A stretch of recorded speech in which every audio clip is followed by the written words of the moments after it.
I'm here with Jax. Jax is a, well, I think he's a pointer mix. And Jax likes to be a little bit reactive. He doesn't pay much attention to his guardian on walks. If you hear the little barking puppy, that's Leo, who's upstairs with the roommate. In this video, I'm going to go over some tips that you can use if you have a dog that doesn't like to listen to you on walks or pays attention to anything but you, or is a little bit reactive. Now, in order to do this, you're going to use a clicker. Sit, sit. So Jax has already been has been clicker trained. If you haven't already done this, you need to prime the clicker before you start using it. You can go to my website, just search for prime or loading the clicker, and I'll have a video that will show you how to do that. All right, so what we want to do is we want to start out in an easy version. When we learn, as humans, when we learn things, we learn in a very easy environment, like a classroom environment. And then we're encouraged to try out all these different ways of doing something. And maybe the teacher wants me to add it up this way, but I try adding up my own way. My own way doesn't work, the teacher's way works. Well, I feel like I tried my way and this is a better way. So I came to the conclusion myself. A lot of us micromanage our dogs or tell them what to do, and that's fine, but you have to always micromanage them. What we want to do is we're going to actually put dogs in situations to learn how to behave. That's more than what we're going to cover in this video. But what we're going to do is kind of use that same principle. We're going to go from an easy environment to a slightly more challenging environment, and the next slightly more challenging environment, but we're going to do it at the dog's pace. The easiest environment is your home. So when you do this, what I'd like you to do is, first of all, make sure that you've achieved the dog being calm on the leash. Jax likes to get excited on the leash. This is the second version of this video, so he's a little bit calmer now. But make sure that you've exercised him before you walk and give him that 10 minutes of rest, or you practice the leash, calming leash exercise, which should be linked in your write-up. So now what I'm going to do is I'm going to ask for either sits, downs, or comes. I didn't ask for that, so I'm not rewarding that. You could do that for passive training. So I'm going to walk around the living room a little bit, and then we're going to go outside and practice a little bit more, because that's going to be the next level. So Jax, come.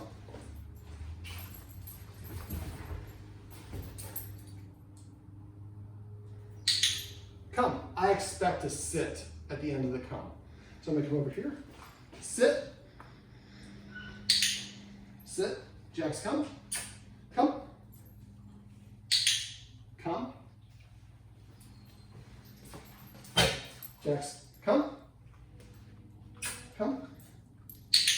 Come. So what we're doing is we're helping him practice following various very easy commands that he knows. We're using a clicker to kind of motivate him. Jax, sit.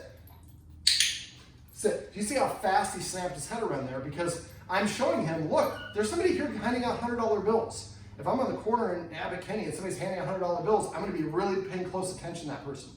What we normally do is we have the dog under exercise, it goes on a walk, and it's a basket case before we leave, and it's all over the place. And there's no way that it's going to listen to us. Jax, come.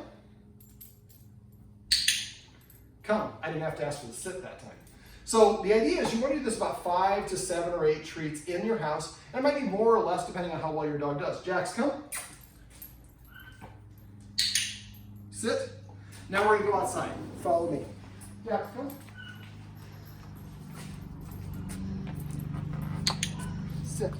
Now, you guys, I don't know if you saw with the camera, he was got here bouncing around, but he sat his butt down. Now we're in a more difficult situation. We're outside. Jax, come. Come. Jax, come. Come. Come. Jax. Down. Down. Jax, come. Come. Come. So what we're doing is basically just helping him practice listening to us in a progressively more and more challenging environment. Now we tried to do this before we went outside, but as soon as we got out the front door, he was just focused that way and he wasn't paying attention to us. So that's a good learning experience. So if that's the case, then we would revert to the back level. We'd come walk through your gate and practice a little bit out here. And you might have to just walk around, walk a big loop. And at first it's like I'm only taking 2 or 3 steps.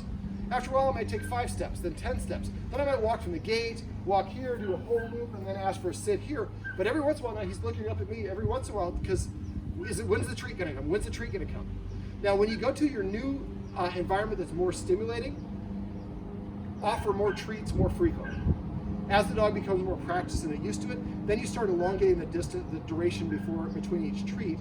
And so the dog is kind of still knows that you're treating, but if the dog starts losing interest, go back to treating a little bit more liberally. And eventually we get to the point where the dog's paying attention to us. Now, I just missed it right there. Jack did something called a check-in. So we'll see if I get another one of those. A attention, eyes, focus. You can come up with whatever words you want. So I'm just waiting for him. This is called free shaping. So I'm not asking. He knows I have treats, but I'm not offering it to him. I'm just waiting. As soon as he looks at me, I'm going to click to tell him that looking at me was what I wanted. That's what we call a check-in. And when he does that, good things happen. The more that we do this on walks, he's looking up at us. Is this a time for a sit or a down or a come? Or if I just look at you, I get a reward. So now we're helping him practice disengaging from looking at the dog across the street and looking at my human and having something good happen.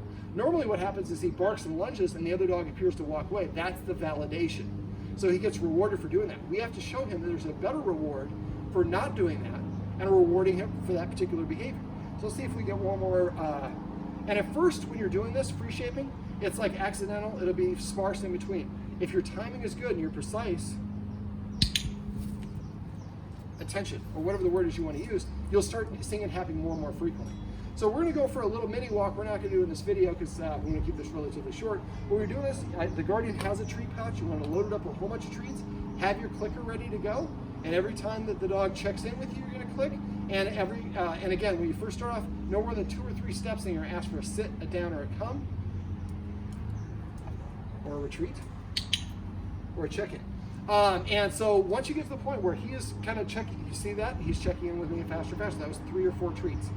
Once we get warmed up inside, so maybe inside it's like 3 to 6, then you're gonna go out here, and every 3 steps, 4 steps, 5 steps. Once you get to the point where you do about 10 or 15 steps in between each command, then you're ready to try it. And you might just go to the fence and open the fence and just ask for some sits and downs without even crossing through the fence. So always back up if he has non-compliance or he gets overstimulated, and help him set him up and help him reward listening to you. Also, make sure you set him up for success before you do this.